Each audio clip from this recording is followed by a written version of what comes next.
Trending at usap-usapan ngayon sa social media ang pagka-bad shutdown ng ating First Lady Liza Marcos kay VP Inday Sara Duterte. Nag-umpisa ito nung pinuna ni FL Liza ang pagpunta ni VP Sara sa pagtitipon ng mga Duterte na kung saan nagumpisang tawaging bangag ang kanyang mister na si PBBM Jr. Ayon kasi sa unang ginang ay mas okay ba daw itong si Leni Robredo kaysa kay VP Inday Sara dahil hindi niya raw gagawin ito kay BBM. Hindi nakatiis at sinagot nga ito ni Lance Duterte.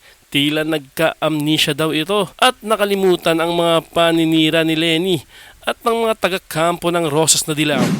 Ayon kay Sir Lance Duterte, and he quoted, nakalimutan na yata ni Liza Marcos yung mga pinagsasabi at paninira ni Leni Robredo sa kanyang asawang si Bongbong Marcos. Simula 2016 hanggang mag-eleksyon, bukang bibig na ni Leni yung Marcos magnanakaw, Marcos sinungaling, Marcos nagpapakalat ng fake sex scandal ng eldest daughter niya, etc.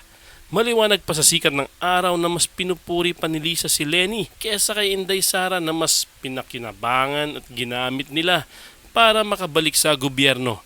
Mga manggagamit talaga at walang utang na loob. Isang tugtog na lang ang sinasayawan ng mga loyalist. Dating Dilawan, Esterosas na pala ngayon. Bayarang media plus ang supporters ng mga utak rebelde. Isa na lang ang target nilang pabagsakin, ang mga Dutertes na mas maraming nagawa at napatunayan sa sambayan ng Pilipino.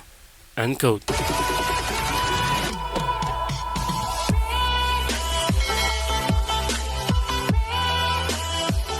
Yung nga, yung tupak na Lisa Tanas na ito, na nagsalita ngayon, teaser daw nila. Ang sabi niya, I was dun sa video ni Taerna. Okay, we'll talk about the video ni Taerna na may papalabas silang video interview. But pa-interview ka, ano ito? Damage control. Lalo mong dinadamage ang pagmumukha mo, Lisa Tanas.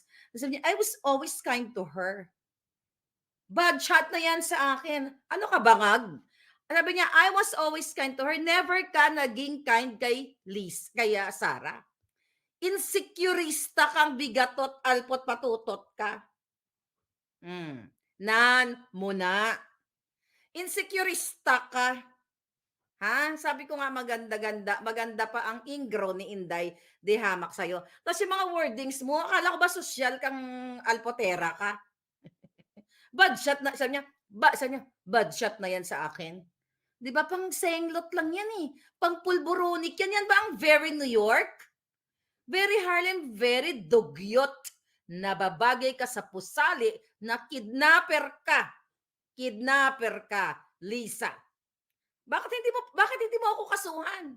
Na inaakusahan kitang kidnapper ka, gago ka. Hayop ka. O, tapusin ko muna to because mayroon tayong bagong 5-minute video pero hindi ko pwede iparinig sa inyo yung video na yon, mga palangga. Audio video. Maya na. Sabi niya, for me, my husband will do everything to protect you. So you run together. Sama-sama tayong babangon muli. Julul.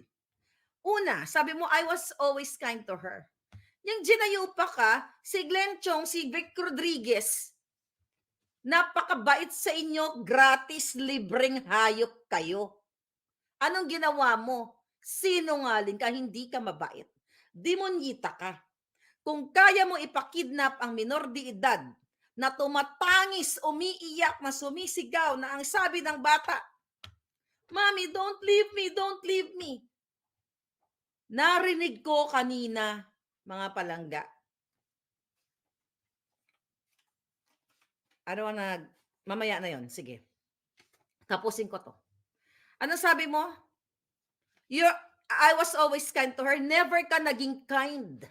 The fact na kaya mong ipadukot ang mga kabataan, minor de edad, never ka naging kind. Gigimonya ka. Lahat tinalbugan mo si Satanas ng 1 billion times.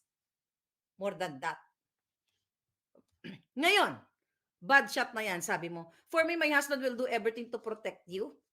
Hindi mo pinotektahan si Sarah.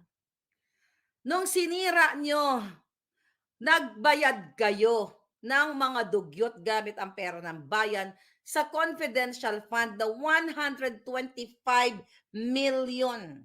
Alam mo kung sino naapektuhan? Hindi si Inday Sara. Hinayupak ka yung pondo na yon na dapat matanggap ng mga taga Davao, ng mga may sakit, na mga tinutulungan ni Inday Sara na antala dahil sa kababuyan, kaganidan, kahayupan yung lahat. Nag-give up na si Inday Sara, di ba? O sige, wala nang confidential fund para masiyahan kayo, mga inayupak kayo. Pero ang panalo nyo sa loto, bilyon-bilyon na loan better, namamayagpag kang iho di punggol ka. I don't know ano pa ginagawa nyo dyan sa Pilipinas. Antayin pa ba natin, iparinig natin ang mga audio sa inyo? Kung paano tumatangis ang bata dahil pinadukot ni Lisa. Pero may tamang panahon dyan. Okay? Sabi pa niya, for me, my husband will do everything to protect you. You run together, sama-sama tayong babangon muli. Kayo lang ang bumangon kasama ang mga addictus na pulboronic ninyong kasabwat na pinapalaya ninyo, katulad ni Sayarot, katulad ni Michael Ma, katulad ni Mel Robles. Kayo lang ang bumabangon. Ikaw lang na ginanyupak kang jutang ginimis ka, Lisa Tanas. Hindi ka palamunin ng lupa para pagbayaran ang lahat ng kasinungalingan, kasalanan, kaganiran mong impaktitang jalimaw ka. Sabi pa niya, pupunta ka sa rally, tapos tatawagin ng presidente mong bangag. Di ba? You're going to laugh. Tama ba yon? Okay, let's talk about that.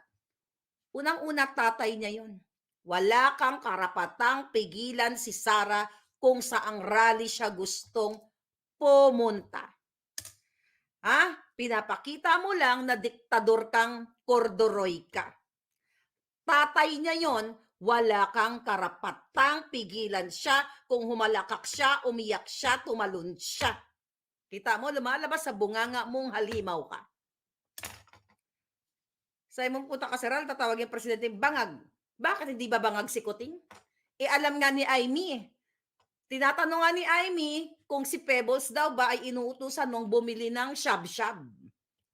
Mapunta tayo sa shab-shab mamaya sa Pulburon na nawawalang 400 kilos o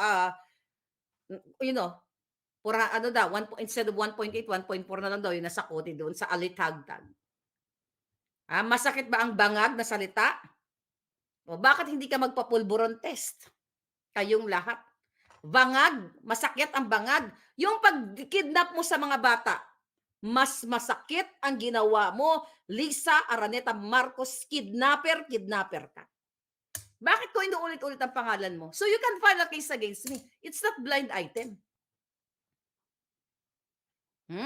Para mailabas ka at makaray ka sa pinakataas-taasang hukom sa UN, sa HR, kasi nandoon na ang ebidensyang pangidnap mong hayop ka. Ewan ko sa inyong mga nakikinig kung ano pa ang ginagawa ninyo. Ano pa sabi nitong impacta na ito? You're going to laugh. Lenny, ano sabi niya? Even Lenny never did that. Tignan mo. Bakit si Lenny gusto mong i-divert yung kwento kay Lenny? Hindi natin papatulan si Lenny. Irrelevant na si Lenny.